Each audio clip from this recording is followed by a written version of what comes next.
அஸ்ஸலாமு அலைக்கும் வரஹ்மத்துல்லாஹி வபரகாத்துஹு.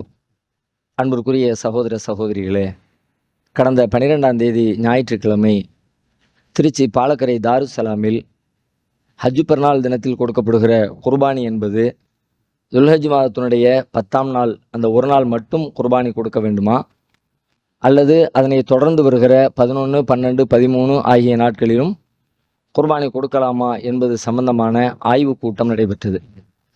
அந்த கூட்டத்தில் இது சம்பந்தமாக வரக்கூடிய ஹதீஸ்களையும் குர்ஆனுடைய வசனங்களையும் ஆய்வு செய்ததில் துல்ஹஜ் மாதத்தினுடைய 10ஆம் நாள் யௌமுன் நஹர் என்று அழைக்கப்படுகிற அந்த ஒரு நாள் மட்டும்தான் குர்பானி கொடுப்பது நபி வழியாகும்.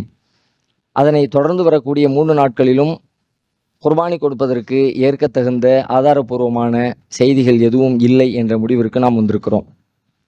இது சம்பந்தமாக ஏற்கனவே கடந்த காலத்தில் சில ஹதீஸ்களை மையமாக வைத்து தான் நாம் இந்த காரியத்தை செயல்படுத்தி கொண்டிருந்தோம். ஒன்றுக்கும் மேற்பட்ட நாட்கள், உதாரணமாக ஹதீஸ்களில் வருகிறது குல்லு ஐயாமு தஷ்ரீக் தபஹுன், தஷ்ரீக்குடைய எல்லா நாட்களும், தஷ்ரீக்குடைய நாள்னா பிறை 11, 12, 13 அதுதான் தஷ்ரீக்குடைய நாள்னு சொல்லுவோம்.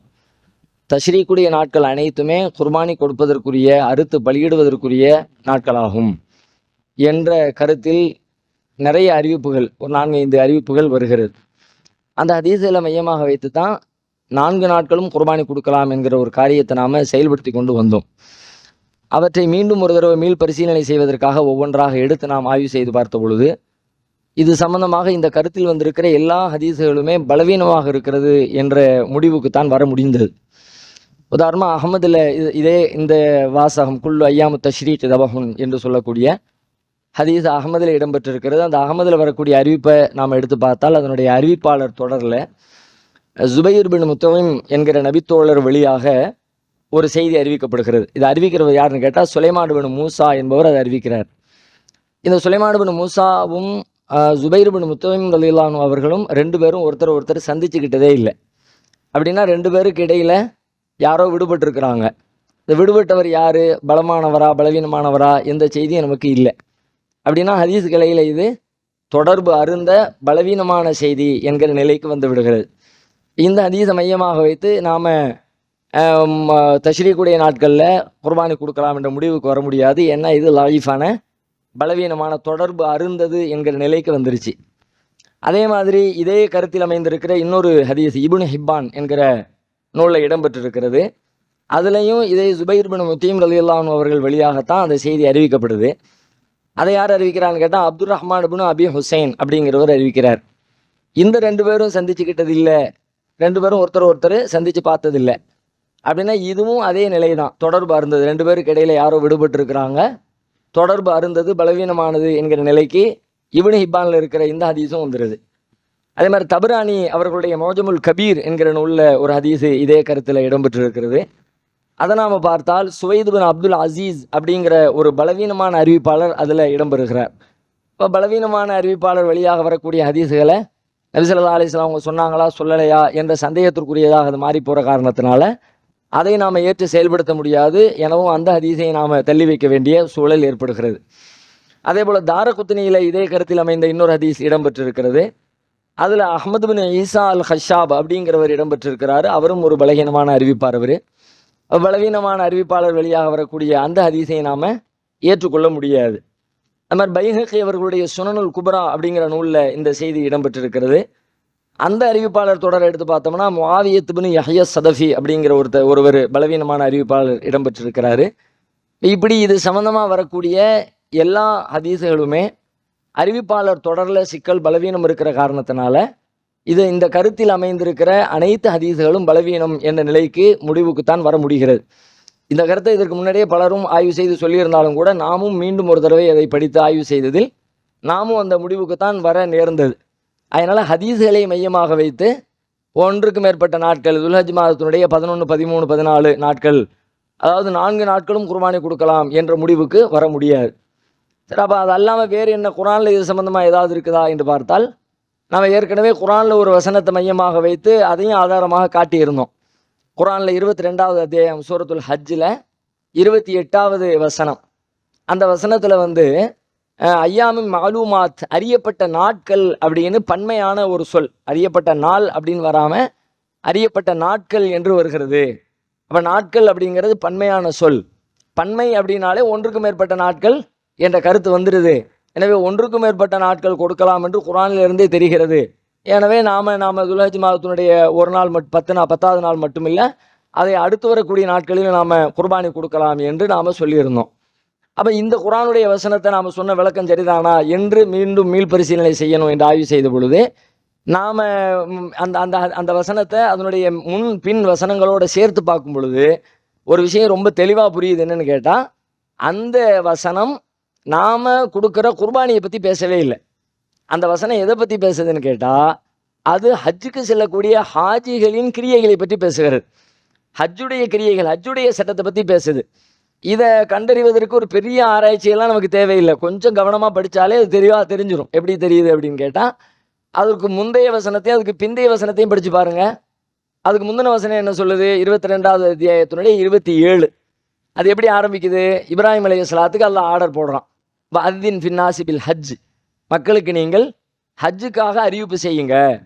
யதூக ரிஜாலன் வஅலா குல்லி லாமிரின், உங்கள்கிட்ட மக்கள் நடந்து வருவாங்க, மெலிந்த ஒட்டகத்தில் வருவாங்க.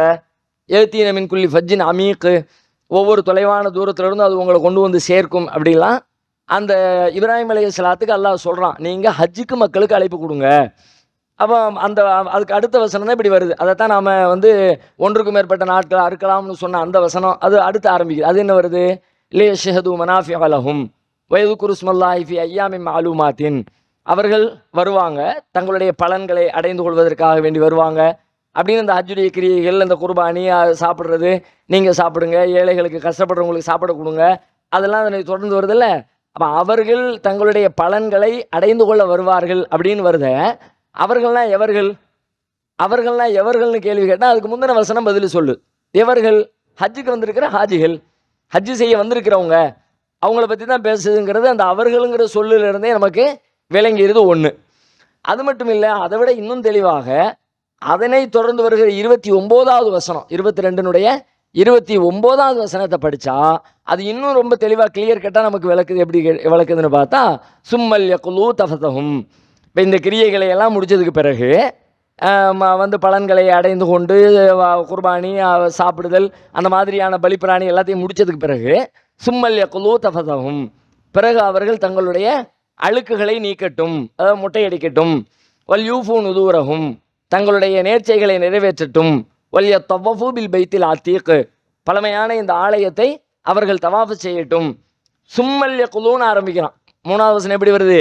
இதன் பிறகு, அதுக்கு பிறகு மேலே உள்ள இந்த கிரியைகளை எல்லாம் செஞ்ச பிறகு அடுத்து செய்ய வேண்டிய காரியம் என்னன்னு கேட்டால், அடுத்து நீங்கள் மொட்டையடிங்க, தவாஃபு பண்ணுங்க, இந்த மாதிரி அல்லாஹ் சொல்கிறான். அப்போ அந்த அடுத்து என்று சொல்லுகிற சொல்லே எதை காட்டுதுன்னு கேட்டால், அதையெல்லாம் செஞ்சுட்டு அதுக்கப்புறம் இதை செய்ய அப்படின்னு. இப்போ நாம் இந்த வசனத்தை நாம் கொடுக்குற ஹஜ்ஜு பெருநாளில் மக்காவில் இருக்காமல், ஹஜ்ஜுக்கு போகாமல், உலகத்தினுடைய வேறு பகுதிகளில் இருந்து கொண்டு கொடுக்குற குர்பானியோடு ஒப்பிட்டோம்னா, அப்போ அந்த குர்பானி முடித்தோடனே நாம் முட்டையடிக்கணுமா? குர்பானி முடித்தோடனே நாம் தவாஃபு செய்யணுமா? குர்பானி முடித்தோடனே நாம் வேறு நேர்ச்சைகளை நிறைவேற்றணுமான்னு கேட்டால், இப்போ எல்லாருமே ஒட்டுமொத்தமாக எல்லாரும் சொல்லிடுறோம், இல்லை அது தேவையில்லை அப்படின்னா என்ன விளங்குது? இது அதை பற்றி பேசலை. இந்த வசனம் நாம் கொடுக்குற குர்பானியை பற்றி பேசலை, வேறு எதை பற்றி பேசுதுன்னு பார்த்தா அது மக்காவில் உள்ள ஹஜ்ஜுக்கு சென்ற ஹஜ்ஜின் கிரியைகளை பற்றி தான் பேசுகிறது என்பது அந்த வசனத்தை படிக்கிற பொழுதே தெளிவாகி விடுகிறது. அது மட்டும் இல்லாமல் இதை சரி ஹஜ்ஜில் அறுத்து பலியிடுவதற்கு அனுமதிக்கப்பட்ட நாளில் அதே மாதிரி தானே இதுவும் அதுக்கு நெருக்கமான ஒரு ரிலேட்டிவான விஷயம் தானே, எனவே நாமளும் கொடுத்தா என்ன என்று கேள்வி கேட்டால், அந்த அமலுக்கு சொல்லப்பட்ட சட்டத்தை வேறு அமலுக்கு பொருத்த முடியாது, பொருத்தக்கூடாது என்பதற்கு இன்னொரு கூடுதல் ஆதாரமும் இருக்கிறது. என்ன ஆதாரம் இருக்கிறது? அந்த அமலை செய்ய முடியாவிட்டால், அங்கே பலிப்பிராணியை கொடுக்க வேண்டியவர் பலி கொடுக்காவிட்டால் அது அவருக்கு வேற இன்னும் சட்டம் இருக்கிறது. அப்படி நீங்கள் கொடுக்கலாட்டி ஃபமல்லம் எஜிது ஃபசியாமு சலாசத்தி ஐயாமின் ஃபில் ஹஜ்ஜி வ சபகத்தின் இதா ரஜாத்தும் தில்க அஷரத்தும் காமிலா. அந்த மாதிரி நீங்கள் அங்கே பலிப்பிராணியை கொடுக்கலாட்டி என்ன பண்ணணும்னு கேட்டால், ஹஜ்ஜில் இருக்கும் பொழுதே அதுக்கு ஒரு 3 நாள் நோன்பு வைக்கணும். ஹஜ்ஜில் இருந்து ஊருக்கு திரும்பினதுக்கு பிறகு ஒரு 7 நாள் நோன்பு வைக்கணும். ஆக மொத்தம் 10 நாள் நீங்கள் நோன்பு வச்சு அதுக்கு பரிகாரம் பண்ணணும்னு இருக்குது. இப்போ ஒருவேளை இங்கே ஒருத்தருக்கு அந்த குர்பானி பிராணி அறுக்க முடியலாட்டி அவர் 10 நாள் நோன்பு வைக்கணும்னு ஏதாவது சட்டம் சொல்லுவோமா? சொல்ல மாட்டோம், சொல்ல முடியாது. அதுக்கான எந்த முகாந்திரமும் ஆதாரமும் இல்லை. எனவே நாம் ஹஜ்ஜுக்கு சொல்லப்பட்ட அந்த சட்டத்தை, அந்த வசனத்தை மற்ற உலகத்தின் ஏனைய பகுதிகளில் வாழக்கூடிய மக்களுக்கு அதை பொருத்தி பார்க்க முடியாது என்பது ரொம்ப தெளிவான விஷயமாக அமைந்திருக்கிறது. எனவே இது சம்பந்தமாக நாம் ஏற்கனவே சரி என்று நம்பி செயல்படுத்தி கொண்டிருந்த ஹதீஸ்கள் அனைத்தும் பலவீனமாக இருக்கிறது. எனவே ஒன்றுக்கும் மேற்பட்ட நாட்கள் அறுப்பதற்குரிய ஆதாரபூர்வமான ஹதீஸ்கள் இல்லை. இந்த கருத்தை சொல்லக்கூடிய திருமறை குர்ஆனுடைய வசனம் என்று நாம் நம்பிய வசனம் அது இந்த கருத்தை சொல்லவில்லை, அது ஹஜ்ஜின் கிரியைகளை சொல்கிறது. எனவே இதை ஆதாரமாக வைத்து ஒன்றுக்கும் மேற்பட்ட நாட்கள் நாம் குர்பானி கொடுக்கலாம் என்ற முடிவுக்கும் வர இயலாது. சரி, அப்படியானால் இதில் எதை வைத்து தான் முடிவுக்கு வருகிறது என்று கேட்டால், மக்காவில் அல்லாமல் மதினாவில் நபிகள் நாயகம் ஸல்லல்லாஹு அலைஹி வஸல்லம் வாழுகிற பொழுது ஹஜ் பெருநாள் தினத்தில் இந்த குர்பானியை நபிகளார் எப்படி நிறைவேற்றினார்கள் என்பதை தேடி பார்த்தால் அது சம்பந்தமாக வரக்கூடிய ஹதீஸ் நமக்கு இதை தெளிவுபடுத்துகிறது. அது ரசூலுல்லாஹ் எப்படி செஞ்சாங்க, மதீனாவில் நபிகளாருடைய குர்பானி எப்படி இருந்தது அப்படின்னு பார்த்தா, நபி ஸல்லல்லாஹு அலைஹி வஸல்லம் அவங்களே சொல்கிறாங்க, ஹஜ் பெருநாள் அன்னைக்கே சொல்கிறாங்க. எப்படி சொல்கிறாங்க அப்படின்னா, நபி ஸல்லல்லாஹு அலைஹி வஸல்லம் சொல்கிறாங்க, இன்ன அவ்வளமா நபுதஉ மின் யௌமினா ஹாதா அன்னுஸல்லிய. இன்றைய தினம் துல்ஹஜ் 10 பெருநாள் அன்னைக்கு ரசூலுல்லாஹ் சொல்கிறாங்க, ஹஜ் பெருநாள் தினத்தை அன்னைக்கு சொல்கிறாங்க, இன்றைக்கு முதலில் நாம் தொழுவோம். ஃபஸ்ட்டு நாம் தொழுகையை முடிச்சிருவோம், பெருநாள் தொழுகையை தொழுதுருவோம். தொழுதுட்டு சும்மா நரிஜி பிறகு நாம் வீட்டுக்கு போய் ஃபனன் ஹர அறுத்து பலியிடுவோம். ஃபமன் ஃபகல ஃபகத அசாப சுன்னத்தனா. யார் இப்படி செஞ்சாரோ அவர் நம்முடைய வழிமுறையை பேணியவராவார். அப்போ இன்னைக்கு குர்பானியினுடைய சட்டம் என்னன்னா, பெருநாள் அன்னைக்கு பெருநாள் தொழுகையை முடிக்கிறோம், தொழுது முடிச்சுட்டு போய் அறுத்து பலியிட வேண்டிய பிராணியை அறுத்து பலியிடுகிறோம். இதுதான் நபிகள் நாயகம் ஸல்லல்லாஹு அலைஹி வஸல்லம் அவர்களுடைய வழிமுறையாக இருந்தது என்று இந்த கருத்துப்பட வேறு பல அறிவிப்புகள் நமக்கு இதோடு சம்பந்தப்பட்டு இதில் கொஞ்சம் கூடுதல் குறைவான விளக்கங்களோடு இந்த கருத்தை வலியுறுத்தக்கூடிய பல்வேறு அறிவிப்புகள் வந்திருக்கிற காரணத்தினால் இதை வைத்துத்தான் நாம் ஒரு முடிவுக்கு வரணும். இந்த ஹதீஸ்கள் எல்லாமே தெளிவாக சொல்லுகிறது, பெருநாள் அன்றைக்கு தான், துல்ஹஜ் மாதத்தினுடைய 10ஆம் நாள் அன்றைக்கு தான், அதுவும் தொழுகைக்கு பிறகுதான் நபிகள் நாயகம் ஸல்லல்லாஹு அலைஹி வஸல்லம் குர்பானி கொடுத்திருக்கிறார்கள், அறுத்து பலியிட்டிருக்கிறார்கள். எனவே அந்த அடிப்படையில் அந்த ஒரு நாள் மட்டுமே குர்பானி கொடுப்பதற்கான தெளிவான சான்றுகள் இருக்கிறது. ஏனைய நாட்களுக்கு, அதனை தொடர்ந்து வரக்கூடிய நாட்களுக்கு அறுத்து பலியிடுவதற்கான எந்த ஏற்கத்தகுந்த ஆதாரபூர்வமான செய்திகளும் இல்லாத காரணத்தினால் நபி வழிப்படி குர்பானி என்பது துல்ஹஜ் மாதத்தினுடைய 10ஆம் நாள் கொடுக்கப்படுவதற்கு உரியதுதான் என்ற முடிவுக்கு வருகிறோம். அல்லாஹு ஆலம். வாஹிரு தஅவானா அல்ஹம்துலில்லாஹி ரப்பில் ஆலமீன்.